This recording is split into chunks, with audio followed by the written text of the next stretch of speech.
My very first video for this channel was about my traveling Game Masters box. Basically a container where I put all my gaming material, and then I would take that box to my friend's house where I run a basic fantasy game.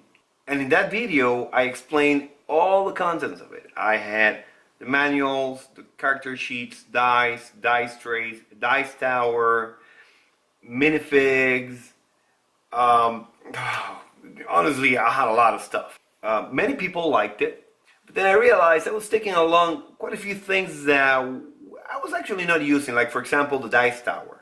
This started a thought process, because every day I had to prep, make sure I have everything in the box, take the box, put it in the back of my car, and disembark when I get to my friend's house, put everything in one place, and then reverse the procedure and go back home.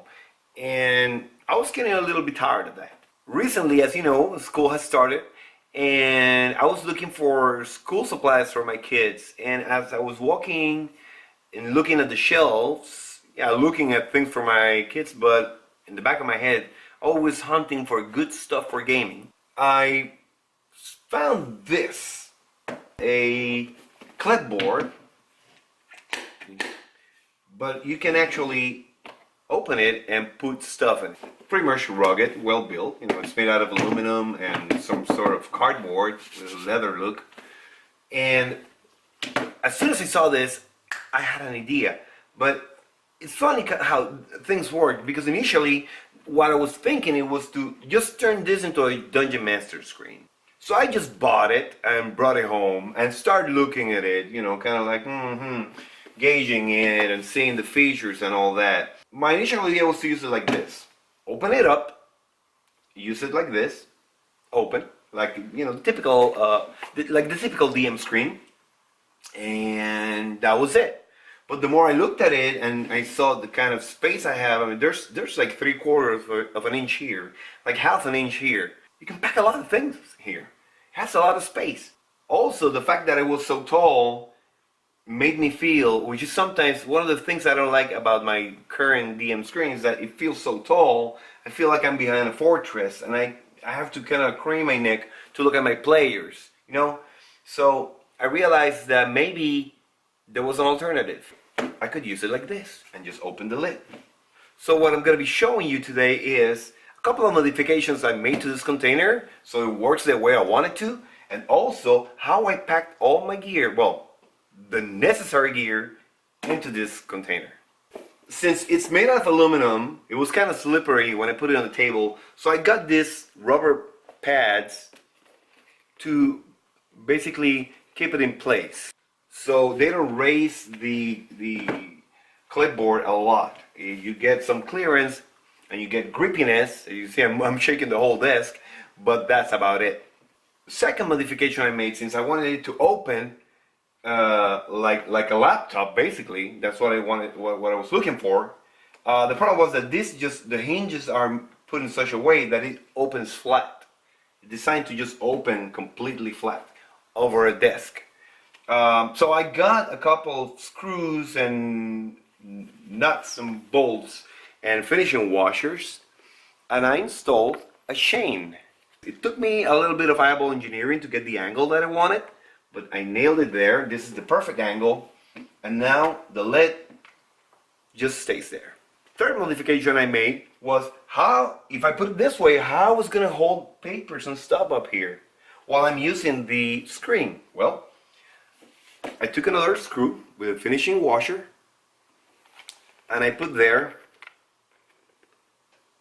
a metal clip, and that way, and I'm going to be showing you that in a few minutes, I can just put papers here, anything that I need, and just clip it there. And now let's see what I'm packing here. First, got my markers for my game maps. I also have a calculator for calculating things, pencils for my players, dice. I got my 3 sets of game science dice here.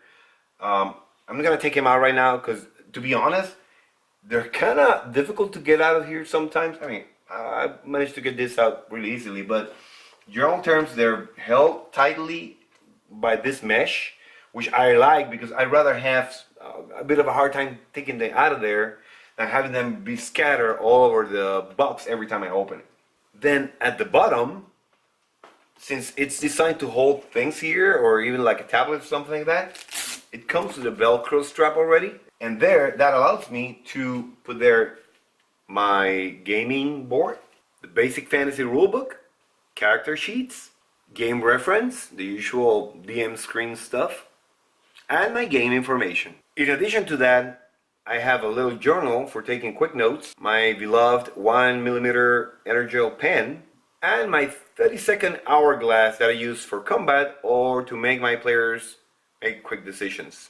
So after everything has been taken out of the box, you end up with something like this. That sort of looks like a laptop. Then I can grab my references, which I am going to be reprinting in landscape format. But for now, I can just put them like this.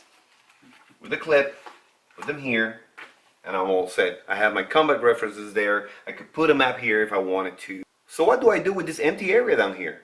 Well, it becomes now my dice tray. I can roll my dice here, and they won't be rolling all over the table. This layout also allows me to have my laptop very close to everything, so I can check my initiative manager, for example, or I can check some other things related to rules or things like that, or experience manager, and everything is more compact.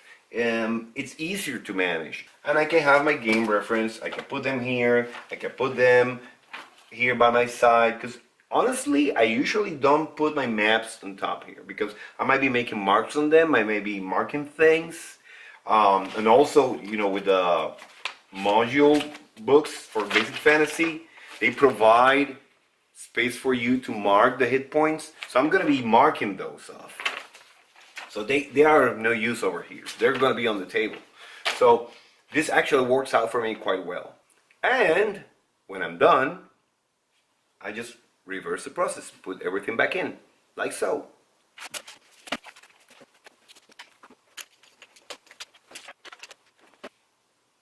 And you're done. Now let's talk about cost. This thing cost me $19 at Walmart without tax. The screws and the chain and all those, the little pads, I would say it was like $6 more. So in total, I would say this was a total investment of $30. It's not exactly cheap, but it's not hideously expensive either. So that's it. That wraps up the Traveling Game Masters Box version 2.0. I haven't tested it yet, to be honest, but I'm pretty sure it's going to work out fine. We have a game this week, and I'm going to be testing it there. I'm pretty sure it's going to work out, because I have everything that I need here. I hope that this gives you some ideas on how to manage your own game, how to manage your gear, because we do have to carry a lot of things. And maybe you can give me some additional ideas. Let me know in the comments. What do you think? Do you think this is a viable system? Do you have other ideas? If you like the video, please hit the like button. Share the video. If you like the content of the channel, feel free to subscribe. It's free. And until next time, keep those D20s rolling.